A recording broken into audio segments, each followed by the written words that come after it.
Welcome to the MFR Coaches podcast, where we talk about how you can create a six-figure MFR practice. I'm your host, Heather Hommel. Not only have I been practicing MFR for 11 years, I'm also a life and business coach, especially for MFR therapists. My goal is for you to understand how to get fully booked, how to talk to your clients, and how to make sure they understand what's possible for them with MFR treatment. I'm here to help you stop under-earning, overworking, and burning out. I'll lend support so you can create the MFR practice you've always wanted. Learn how you can do it too, even if you live in a tiny town, and even if you're just starting out, and even if you've ran your practice for years. Let's go.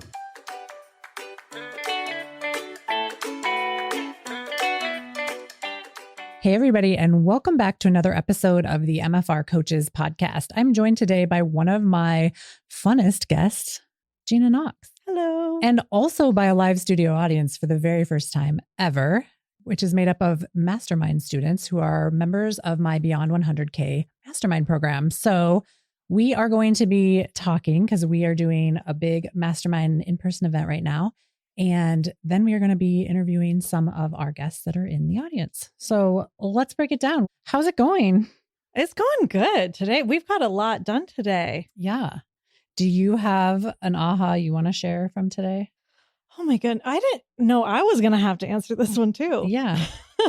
Okay. I think that the aha, so we coached all morning on the current problems that you might be having in your business. And we talked about systems problems, so time and client satisfaction. And then we also talked about sales problems, right? So conversion or leads. And I think for me, at least, because I'm not an MFR therapist, I'm not in the MFR world. I'm a financial coach for small business owners. So I work with all different types of small business owners. I work with a lot of MFR therapists through our, connection, which has been so fun. But I mostly work with my clients on increasing savings, paying off business debt, paying taxes in full and on time, and really stabilizing the business finances. And then we work on the wealth side outside of business, right? So making sure you're on track for retirement, making sure your personal life is all set and good. You're hitting your personal goals along with the business goals. Because a lot of times we, as business owners, we get excited by the business goals. We focus on the business goals and then it doesn't translate. Like there's a missing link. Into your personal life. Yeah. Right? So it's like, oh my God, I hit this big income milestone, but I didn't hit the big income milestone, right? I went through that my first year in business too. So yeah, that's what I do. And we talked a lot today about business and problems. I think my big aha, we talked a lot about client satisfaction, and we talked a lot about when do you get to decide if a client is dissatisfied? How do you decide?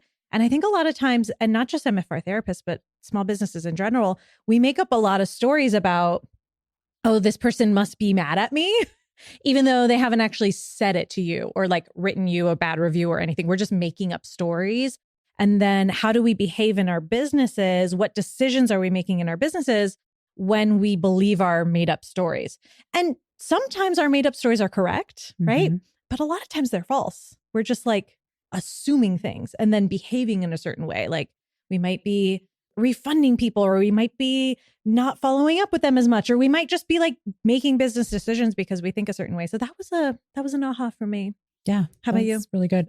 I think when we were talking about capacity ceiling and figuring out how to understand where your capacity ceiling is it in your bank account? Can you tell the people what a capacity ceiling is? So hopefully I get the definition right, but a capacity ceiling is where you start to feel like uncomfortable. It could be in your rate. It could be in the amount of money in your bank account. It could be in the amount of money you're paying yourself. Am I explaining that right? Yeah, it could be like any dollar amount. Any dollar amount that where you start to get feelings that make you either pull back away from that or have some sort of behavior that you might not even be aware that you have it. So I think hearing people's stories today about where their capacity ceiling is or finding out where a capacity ceiling is was very helpful. And I think that because we talked about that today, people are going to be able to make different decisions going forward. Yeah. I think usually the biggest hurdle to getting to where you want to go in your business really is us. Like we're the limiting factor and that's it. We think it's our circumstances. We think it's so many other things, but it really turns out, hi, it's me. I'm the problem. We talked a lot about feelings today and feeling problems, actually. Yeah. Do you want to talk about and explain that flow that you made up today on the fly? Because that I've had it. It wasn't on the fly. We referenced that multiple times, and I'm going to have to teach everybody that now. No, absolutely. So it came up because we were talking about, I think it was time was when it came out, right? Mm-hmm. We were talking about time and if you're constantly running out of time, that's a systems problem and we need to find the system. And we were asking everyone, what are the areas where you're leaking time in your business? And it turned out a lot of people were leaking time because of feelings, right? I'm actively avoiding doing something, so I'm going to productively procrastinate and clean my whole house instead of doing the thing I know I need to do. Or I'm rotting on the couch because I'm just so overwhelmed and I just want to scroll on TikTok for hours, right? Or eating sugar. Mm-hmm. Yeah, just doing things, avoiding stuff in our business because we're so uncomfortable with whatever's happening, and then doing other non-productive things, let's say. And so we were talking a lot about that. And I wrote on the board that a lot of people have problems in their business that they make up when in reality it was just a feeling. So the way it goes, listeners, think about a piece of paper and arrows pointing down. Okay. At the top, it says, I have a feeling. And then you have an arrow and that's, I make a business decision, right? So I had a feeling, so I made a business decision. The next level is there's a consequence, right? And consequence is a strong word. Sometimes it's just whatever happens because of that business decision. You get a result, right? Then there's, I flag the wrong problem. So because I had a consequence to a decision, I say that's the problem in my business. Then I spend time and resources trying to solve that problem. When in reality, all I had was a feeling. Yeah. Right. And now we've gone through this whole thing, down this whole path potentially, all because you had a feeling. And this happens so often, right? It can be I want to give an example of what we were talking about around in our podcast the other day, right? Whenever someone said no to you, then you would cut the whole program, right? So I raised my rate. The first person said no. I guess that's bad. Yep. So I'm going to make a business decision, change my rates. Yes. And so there's a consequence. So many times. Yeah. And it's a whole thing. Has anyone out here ever done that? You set your rate, probably before coaching, right? You set your rate, someone said no, or someone didn't like it. Someone had a thought about it. So you either didn't enact the rate or you lowered your rate, offered a discount. Probably not you guys, maybe in a different room. Oh, Tracy. Okay. Yeah. And now seeing that was just because of a feeling. So it's more information, right? Yeah. Okay. Tracy was brave enough to tell us. I mean, it's not just MFR therapists. I see people doing this all the time. They'll kill an entire offer, or they'll open a new location because of a feeling, or they'll hire a ton of team members or fire a ton of team members.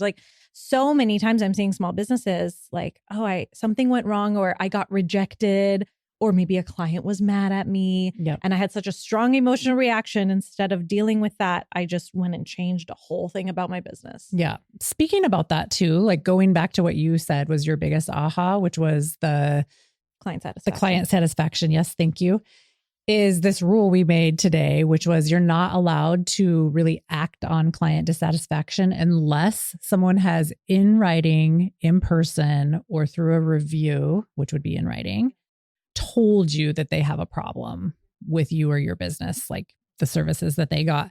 And I think this is such an important rule to know and to follow through with, because if you aren't doing that, then every time a client comes for one visit and you never see them again, or they came for a package and didn't buy again and they leave, you might do different behaviors based on the feeling or the thought that oh, that client wasn't satisfied. They left. So now I don't know if you feel confused or you feel ashamed or dread or something coming up. So then you do things, right? Maybe you chase the client. Maybe you follow up too hard, or you just act weird, or the worst thing, give a refund if there's money in their account or something. Or you behave weird with the next client. Or you behave weird with the next client. You change your policies and you force people to behave in a certain way to try and avoid, I'm not going to do one-off sessions anymore whatsoever. I'm forcing everyone to do a full package because that one person didn't come back. Right. I got to lock you in. Right. Instead of just saying, okay, well, that's what happened. And anyways, let me move on. Yes. And treat every subsequent new client as a new client. Yeah. That's so good. Hey, MFR therapists, have you protected your practice yet? Running an MFR business isn't just about helping your clients to heal. It's about protecting your business too. That's why I created the MFR Coaches Legal Toolbox, a complete set of lawyer-drafted, customizable templates to make sure your practice and website are legally protected and fully compliant. Here's the deal. We've got 2 essential bundles. The website bundle for just $199. It includes your MFR website's terms and conditions, privacy policy, and disclaimer, and the policies and contracts bundle for $499, with all the must-have forms like your client intake, welcome letter, HIPAA disclosures, and special consent forms. Want the best deal? Grab both bundles and save $100. You get instant access, and every template is fully editable in Google Docs or Word. No more guessing if your paperwork holds up. I've got you covered. Ready to protect your practice? Head to the link in the show notes and grab your legal toolbox today. Because when your business is protected, you can focus on what matters most, helping your clients to heal. For a limited time only, when you enter the code podcast25 at checkout, you'll save an additional 25%. Enjoy. I think we should ask a couple of people what your ahas were. Biggest aha. Biggest aha from today. Who wants to talk about it? You want to go, Megan? My biggest aha was I'm super glad I invested all the money in coaching before I opened up, because I look around with some stuff. I'm like, no, I haven't had a lot of some of these struggles that other people have had. And it's pretty awesome. That's great. Do you still feel like the information, though, is relevant to you, even if you haven't had the struggle? Yes. Solutions are tomorrow. Yeah, solutions are I'm tomorrow. like, okay, yes, cool. This is why I came. Yeah. We're getting there. Okay. All right, good. Thank you for sharing. I felt the same way with some of my business investments, where I had one coach where I invested before I had the problems. And I remember just looking around the room sometimes and being like, I'm so glad I got in here early. Like, wow, this saved me years of like backtracking and fixing things. Whew, I'm so happy. So I've been in the same shoes as you. Yeah. It feels or great. doing like, I've done that too similarly. Similarly. Wow. Whatever the word, my brain isn't even working anymore at this point, but where I heard other people's problems before I had them. So I was able to avoid them, which is similar, right? Like you heard all of the problems ahead of time. And so I listened to what the coaching was, and I took the coaching and I just did what the coach said instead of like arguing my way through it, which I have been in programs where I've done that too, where I'm like, I don't have a leads problem, whatever, you know, Gina's going to kill me later. But yeah, so being able to just do exactly what you know works because you've seen other people execute it. Yeah. What about you, Sarah? That the problem isn't what I actually think it is. What did you think the problem was, and what is it actually? Well, it was actually when we were talking about Kristen, and I've also had this in the past. Like I've had this realization, and usually like getting coaching, I think it's one thing, and I'm like, I will die on that hill saying it's this thing. But then when I get coached, I get a different perspective on it. And I'm like, oh, that's not what it is. I don't always like it, but it's also be able to have a different perspective and see something else. Yeah. And you don't have to like it, right? I mean, I can still make money and not like something. Yeah. Sometimes it's just that awareness piece where it's like, oh, and also this. And also this, yes. Or maybe this is possible. Yeah. So good. So good. Thank you. Should we talk about disagree and commit there? Sure. Yeah. I feel like that's what you're doing. And it's my like favorite thing. I always teach my clients, and I was taught this from one of my first managers in corporate America. He would always say, just disagree and commit. Meaning if you're on a team and you're all trying to argue about what strategy you should take to solve a thing and whatever, instead of spending hours arguing, just disagree with all the other people and then commit with someone's strategy. And then by committing, you have to really commit and go full force and say, okay, I think you're dumb and I hate you, but I'm going to do this strategy to the best of my ability. And then you do that because if they're wrong, then you get to be so petty. You get to be like, you were wrong. And look, we executed your vision to the best ability that we could, and it didn't work. And I think that like that petty energy helps me. And I've taken that into coaching. So if my coach tells me to do something and I'm like, I don't want to do that, or that's not going to work or whatever, I just disagree. I commit, because if they're right, then I benefit. right? Like, okay, cool. I made more money because they were right. And if they're wrong, I get to be petty. And I live off of that. How many times have you cashed in on the pettiness? I have never been petty. They have always been right. Yeah. My coaches have always been right. And that's because I hire smart people that I trust. And then, of course, I want to listen to what they say. But I think sometimes disagree and commit helps you get out of your own way if you're feeling resistant, which is normal to feel resistant when someone's challenging you. Yeah. Well, and it's just being coached, doing business, like all of these things are highly uncomfortable. Yeah. Which I have to just like commend all of you for being here and going through this and like committing 12, 16 extra hours that you didn't have to do just to get a result that you want to get. And it's uncomfortable, right? You could have stayed home, watched Netflix, chilled, ate pizza, whatever, had some sugar. I don't know, relax. But instead you're like, I'm going to fly all the way to Austin, Texas, hang out with Heather and Gina for the weekend and see what happens. Let them tell me things. Let them say things that are going to piss me off. And then I'm going to change things. Yeah. Super funny. Let's talk about that a little bit. Why did you guys decide to come here? Like, why are you here? Okay. So when you said you were going to have a live event, I bought my tickets right away just because everything that I've done with you, like it's getting me the business that I want. And I'm here because I know there's more. That's why I continue to coach with you, because I'm like, okay, this is awesome. It's great that I was able to quit my hospital job, that I'm now working the hours that I want and being able to be there for my two girls. And I know there's more. And so it's like, okay, what's next? And so I didn't even know what it was. I was just like, okay, like here I am, like, let's do this. And I just know that every time I work with you, it's going to be awesome for my business and for my life. And it's going to get me what I want. And sometimes I don't even know what I want. Yeah. And so it's helping me figure out. Well, I love that you came. I think it's awesome. And I like for none of you guys knew what I was going to coach you on or what the topics were going to be. And the cool thing is like, none of you needed that. You're just like, yeah, I'm going to come, which is great. Right. Cause it's like, it's nice to know who's going to be in the room to tailor what we talk about. Yeah. Anyone else want to share why they're here? You want to go, Jessica? Welcome to the podcast, Jessica. I just knew that this would be so uncomfortable for me. Yeah. And you're like, sign me up. And I was like, sign me up. Put me on a plane. And then it got closer and I was like, wow, this is really uncomfortable for me. Yeah. And that I just know that like I did a lot of uncomfortable things when I signed up for foundations. And I saw the growth and the change in my business. And I was just like, well, I just got to keep doing uncomfortable things because it's getting me what I want.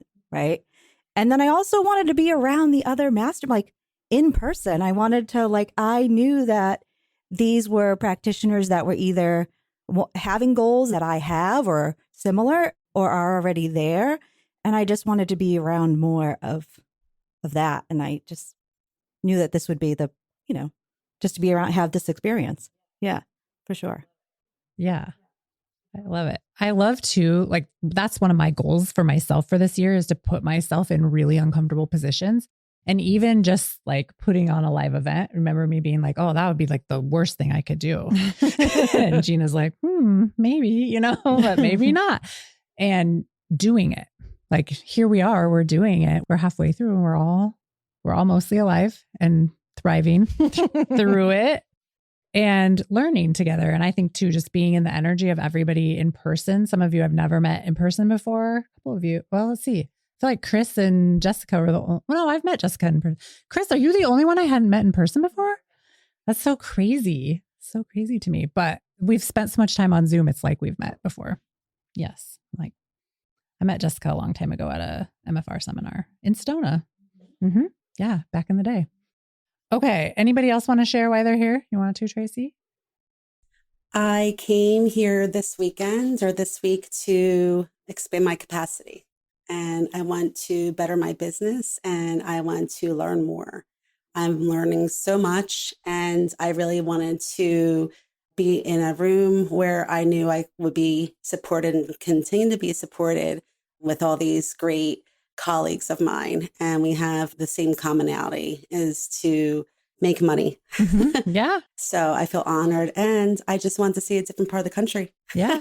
I'm glad you came. Yeah, It's so me fun. too. So Yeah. fun.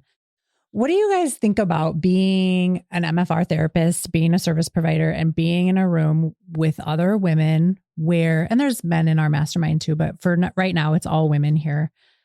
What do you think about making money, like having the availability to make a lot of money?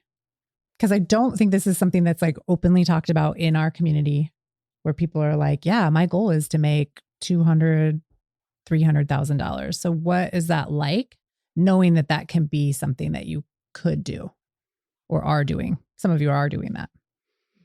Yeah, I mean, I think being in your program sets us apart from a lot of other therapists in the community because we are making money, and that changes your life. Not that money is everything, but money is a lot, and it really allows you to expand the possibilities. And that's huge. And I think for so many years, I mean, this is my 28th year doing body work, and there's so many years where it was just a struggle to even stay in it, fatigue and just paying your bills and, trying to figure all that out. And so being able to make money freely and not feel bad about it, not like trade your ability to be a healer for money, like that's okay. It's not either or. It's not either or, and it shouldn't be either or. And it's nice to be in that community because I don't think it's the common thought in the bigger community.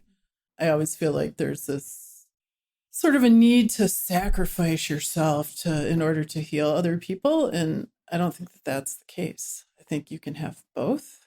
And I think you need both to be healthy in your own life. Yeah. For the longevity of it too, right? Yeah. For the longevity. And there's so many healers that don't stay in the business, even though they're good and produce incredible results. They don't have the business training to stay in it because they have to do something else to afford their life. So that's what's nice about the coaching container that both of you offer, because it's really needed and it's not part of what we learn to heal people. So yeah. Well, and I think too, like the focus when you're learning a modality is to learn the modality, to get the skill set. And I don't know if it was lost on me or just never occurred to me before I hired a coach, but that I really had no business skills and no business actually starting a business, right? And I also had the thought, I could totally do this. It'll be easy. And it wasn't that it was super, super hard, but the things that you just don't know that you don't know really influence and impact your trajectory and how much you're going to make and how hard it's going to be, how long it's going to take. And it can also set you up for failure too. And it's not necessarily a measure of your skill level as a therapist, but your skill level as a business owner. And we muddy those together. I was going to say, like, the importance of recognizing that those two things are totally separate things. Your skill as a practitioner versus your skill as a business owner. And that's why you'll see outside of this room, but you'll see like businesses that you look at and you're like, they're not that great, but why are they so big? Or why are they so successful? Their product sucks, whatever that business is. It's oftentimes just because the person running is a really skilled business person. And sometimes like those two things are out of whack and it can be frustrating, but you can build out your skill set in either way. Yeah. Hey therapists, listen up. You're busy, your schedule is packed. You don't have time for a 5-day class just to figure out how to raise your rates. So I made it easy for you. Join me for a 1-day masterclass, Raise Your Rates in 2025 Without Losing All Your Clients, on February 24th at 2 p.m. Central. In just 1 day, you'll learn how to calculate your rate based on real facts and data, simplify your sessions so you stop leaving money on the table, and confidently sell your services without discounting. By the end of this class, you'll feel clear, confident, and ready to raise your rates with zero fear and less drama. And the best part, it's free. Bring a friend and let's do this together. Register now at www.themfrcoach.com/rates. That's www.themfrcoach.com/rates. We'll see you there. Another thing too that I find fascinating now is that no matter how you've run your business in the past or what your skill set for business running has been, it's never too late to adjust it and go back and try again and learn the skills. I've always been like, well, I want to be savvier. Or I want to just understand better how to do these things. And I didn't want that until I wanted it. Like I didn't even know the availability of these things or what was possible until I knew. And then I'm like, well, hot damn, like I want that too. And then when I realized what was possible, I'm like, I just want every MFR therapist to know that so much is available and there's no cap on your income, on who you can help and how you help them and how many hours you work. Like you do not have to work 40 hours a week to be successful. There's so many different levels. Like you get to decide what success is for you. I think too, it's like, this is the power of a group is you see what other people are doing. You hear other people's goals and you think like, oh, well, I never even thought of going for that kind of goal. And maybe I'm not there yet, but I could be going towards that. That's been definitely a huge part of my growth is just seeing other people try things that I didn't even realize I could want. Right. And once it becomes an idea of something you can want, then you can start working towards it. And that's a really special part of being in community, whether it's in a coaching community or in your local community or whatever, but being in a community that is actively trying to grow versus like sometimes we're in communities that are actively just complaining. Yeah. Or just actively staying the same, which, to each their own. But if you want to grow and you want to expand and you want to see what else is available for you, I think being around other people that are doing that is very, very important. So helpful. So helpful. Okay. Let's go back to all of the feeling problems that we were talking about earlier. And let's touch on that again. What did you see today was the biggest feeling problem? Let me think. I think I would say. You go first. Yeah, I'll go first. Yeah. You think. I think shame or thoughts about previous decisions, keeping you from believing that you are capable of making the next best decision. Okay. Say that in English. Well, I don't know how to say it in English. Let me think. Or give an example. Okay. So one person earlier in the day said, I can't remember exactly how it was phrased, but I've made bad decisions before, or I don't like the results of the decisions that I've made. So I'm almost afraid to make decisions or afraid to move forward. Like, what if I make more bad decisions? Yeah. And I'm like, but the only decision you need to make is the next decision, which really is true. And whether you get it wrong or you get it right, hindsight is always 20/20. It's always easy to be like, oh, I should have known, or if I knew this, I would have done this. The thing is you are making blind decisions all the time. And you need to, your business grows at the rate you're willing to make decisions. And if you can make decisions quickly and trust yourself that if you do something and it sets you back, you're capable of making the next best decision to right yourself. What's your face doing? Maybe I have a hot take and I would like to hear if you think I'm right or if you think I'm crazy. I'm always her face. Whoa. I think in business, there is the right decision and the wrong decision. Yeah. All the time. I think that might be empirically true. But that's scary, right? Oh yeah, that's super scary. Yeah. And there's only educated guesses. Yes. We're only out here trying to make educated guesses about what is the right next decision versus the wrong one. And the more educated we can be about our guesses, the better, right? And the way I teach my clients to be educated is look back at the past, analyze what happened. In order to do that, you have to be neutral about it, right? You have to not be all triggered by it. You just have to look at okay, I did do those things and they didn't work out. Yes. And why? Or I did do those things and they did work out and why? And if we do that, we start learning more about ourselves and we get more data and then we can use that data to make better, right decisions. Yeah.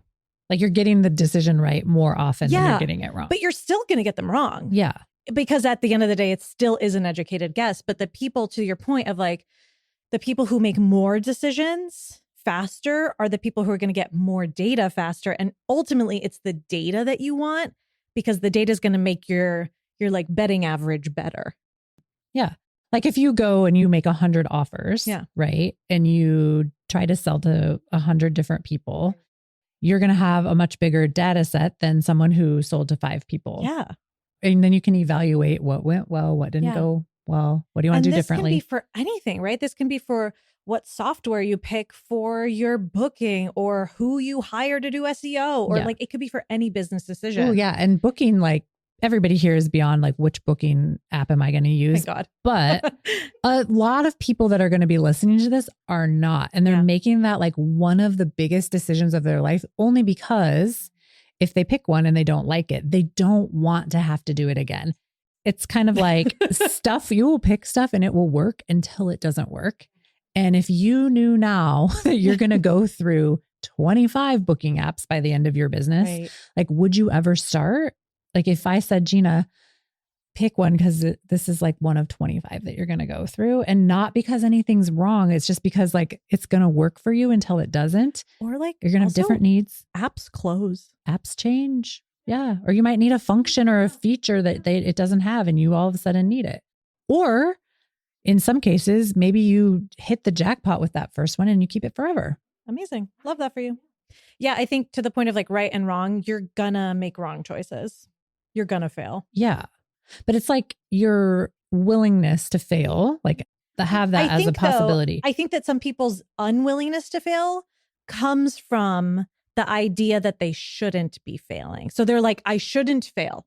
I should know the right answer. And because I should, I'm terrified of failing, versus the person who's like, oh yeah, I'm going to fail at some point either way, is more willing to go faster.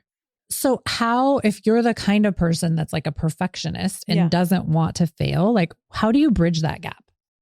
Do you care more about perfectionism in your choices, or do you care more about hitting your goals? Good question. I wonder if there's a little bit of like, maybe there's not clarity around the goal that keeps you in perfectionism because you're like, your mission isn't clear. Like you're not sure why you're doing it maybe from the first place. Yeah. Yeah.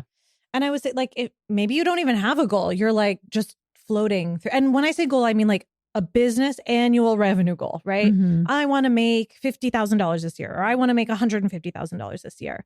If I don't have one, if I'm just like floating, which a lot of people do, they Mhm. just kind of go, then yeah, maybe it's easy to get caught up on what booking software I should pick, because There's nothing else to think about.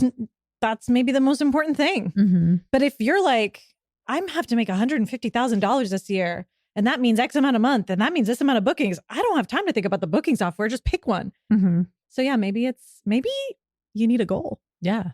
Or a coach. I don't know. Yeah. Maybe. I don't know. or both. Yeah. I think for me, the biggest feeling problem that I noticed in the group today was the feeling that the group is trying to avoid is discomfort.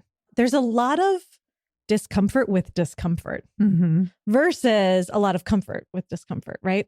So a lot of different people were doing different strategies to avoid discomfort.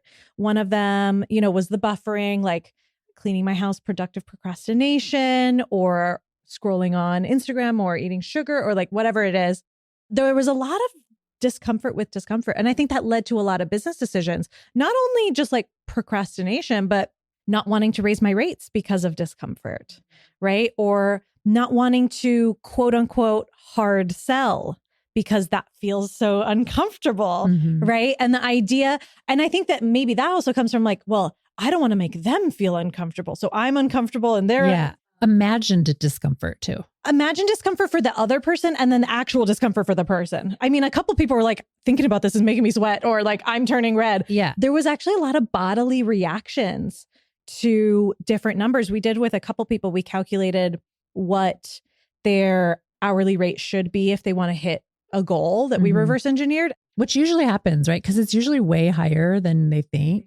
And what I see happening with rates all across the board, new people and old people alike, is picking a number based on comfort. And like it was a stretch goal at one point, but then it became a comfort number, and not revisiting the facts. So you raise your rate, you announce it, and then we figure out, oh, that doesn't actually get me any closer to my goal. Right. So it needs to be different if I truly, really want to give myself the availability to have this goal.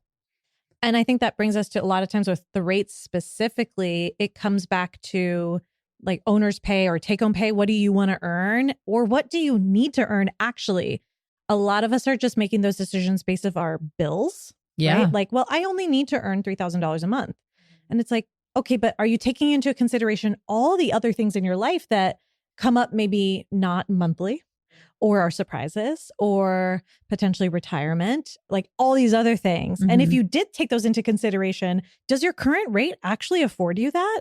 Yeah. And what you're paying yourself from that current rate, Right. Your take home. And if the answer is no, it's a little bit like maybe you think that's giving you comfort, the lower rate, but it's causing discomfort at home. Yeah. So at the end of the day, you were trying to avoid discomfort this whole time only to end up uncomfortable. Yeah. In your personal life, Yep. which is like where you spend a lot of your time because you're not always in your business. Yeah, business is just work. Work is Mhm. just one part of our lives. Yeah.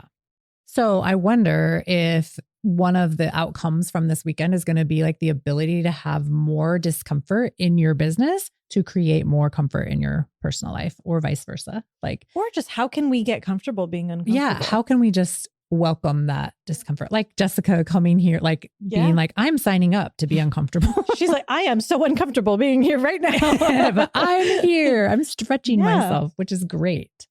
Yeah. What do you guys think? Like, what's it going to take to feel into the discomfort and like welcome the discomfort in? I mean, you guys are already doing it. It's just kind of like admitting it out loud. Like, I'm a discomfort freak. Like, I like it. Instead of my I don't kink. like it. Yeah. Yeah. I guess I like the idea of like choosing where would I like to have the discomfort. Like that's clicking for me right now. Like, okay, I could have the discomfort in having an uncomfortable conversation with a client, or I could have the discomfort in like, you don't have any money for retirement. Like, Yeah. right? Like, where do I want to have the discomfort? And so I'm having like an aha moment around that. And I've been thinking about that in other areas of my life, like, oh, this thing is frustrating. Okay, well, I could go through this frustration and work this thing out in order to like, it just depends on where we want to have it, right? And so that's really like clicking for me. I like Right this now. idea that like, what if discomfort is inevitable in our life and we get to decide where to put it? Where to put it. And right now we're kind of not deciding. And so it's just falling where it lands. Mhm. But if we decided where to put it, where would we decide? Yeah. Cause it's almost like it's just happening to us. But how Jessica's talking about it, like, nope, this is just a decision I'm going to make. Like, discomfort's going to happen. I'm going to choose where I meet it. Mhm. Yeah. I like It's like that. That's really good. empowering. That's awesome. That's a great aha. Anybody else have anything to add to that? Sitting here thinking, I am willing to be uncomfortable in order to grow. Mm-hmm. So wherever that may be, I'm willing to take For that you, leap. it's going to be like actually figuring out your numbers. Right. And not putting it off anymore. Right. Yeah. Assignment. Exactly. Yeah. Yeah. And raising my rate. And raising your rate. Yeah. Mm-hmm. Good. I guess for me, the aha moment was it's really important to actually solve the real problem. So I guess a bonus of coming this weekend is I've been solving the wrong problem. Mm. So for those of you who've already raised your rate and you think you're done, you're not. And you may still feel discomfort in raising your rate, which is where I'm at. Again, I don't know. I thought it would be easier every time I do it, and it's freaking not easier Yeah. every time I do it. So when you really look at the numbers and really, I mean, I've been solving, like trying to recreate a totally different business when in fact, all I have to do is raise my rate, Right. which is crazy. Yeah. And how can I not see that? How much money do you think that saved you? That realization? A lot and a lot of effort. Yeah. Like what you said, it's like, it's actually easier to make more money on a business you already have built than to like recreate something totally new and different. Mhm. And I was headed that way. I still might be headed that way, but, Yeah. and But maybe for a different reasons. Different Right. reasons and with more resources, right? If you solve this rate problem and you get to the point where you are paying yourself the salary that actually you want and need, Yeah. you will have more resources to fund the next thing that you want Yeah. to do. Or maybe I just fund a fun life. Yeah. Maybe you just fund a fun life, Like, right? why Less do you work, have more to, fun. Yeah, that sounds way more fun Mhm. than more work. Right. Isn't it funny though? Like coming into this, your brain is like, we've got to do more work. Like we've got to start another business. I've got to do this and do that and recreate this and grow, which are all good things. Yeah. But that sounds exhausting. It sounds like a hustle, right? Yeah, like a hustle and a really grind. Does. It sounds like a hustle. And I don't think that's what I want to be doing. So I guess I put the discomfort in raising my rate again. There you go. Yeah. And you don't, like Gina and I were talking about you on the way over. Oh, excellent. And, we were talking about how you don't have to do everything all in one scoop, right? Like you have to raise your rates. Yeah. You don't have to go all the way up to the ceiling. You can, I think, why not if you have the support to do it and just like the mindset around it, but also know that you don't have to do it all in one swoop. Yeah. Most people have heard me be like, I'm never going to be like, raise your rate right now, tomorrow. Yeah. Tomorrow. Give me some push-ups. This reminds me of this, like starting another business to solve a business problem. I have a lot of clients who do this where one business is maybe not making as much money as they want, or a lot of times this happens with therapists a lot, where therapists are seeing, very similar to you guys, time slotted people. And they're like, my money is tied to my time and there's no way to break that. So a lot of therapists will start second businesses to try and be quote unquote passive. They're like, I need passive income because I need to get out of the therapy chair. And they'll funnel all the profit from their profitable therapy business into a second business that usually is not taking off. And then it's like, we could have just funneled that money into the stock market, but we funneled it all into a negative profit business. And maybe it's years down the line and you're frustrated and you're overworking because now you're working 2 jobs and you're investing more money. And it's like the sunk cost fallacy of it all. And it's like, yeah, don't start a second business to solve the problems of a first business. Just solve the problems of the first business. Yeah. And then ask yourself, do I still want to do another this business? Because maybe you really do want that, or you want a second offer. And I mean, people know as part of this mastermind, like second offers are something that we definitely explore and talk about, but not at the cost of your MFR. And you'll business. come at it from a different energy. It's not like there's a very different energy of, I need this to save me versus I'm doing great and I want to add this additional thing in my life. Yeah. Very good. Very good. So good. Thanks for joining us today. Tune in next week for part 2 of this episode where we feature the mastermind members who joined us live in Austin. See you next week. Thanks for joining me today. If you enjoyed today's episode, please take a minute and rate and review the podcast. I appreciate it. For more information, please follow me on Facebook and Instagram at The MFR Coach. And check out my website, www.themfrcoach.com for more information. If you are currently not working 20 hours or less and making 6 figures in your MFR business, I want to help you change that. Make sure you tune into the show and get on my email list so you never miss out on important trainings and information. To be the first to find out when we are enrolling next for my 12-month Business Foundations coaching program, get on that email list at www.themfrcoach.com/join. Inside this program, you'll learn how to raise your rate, overcome objections, and sell MFR.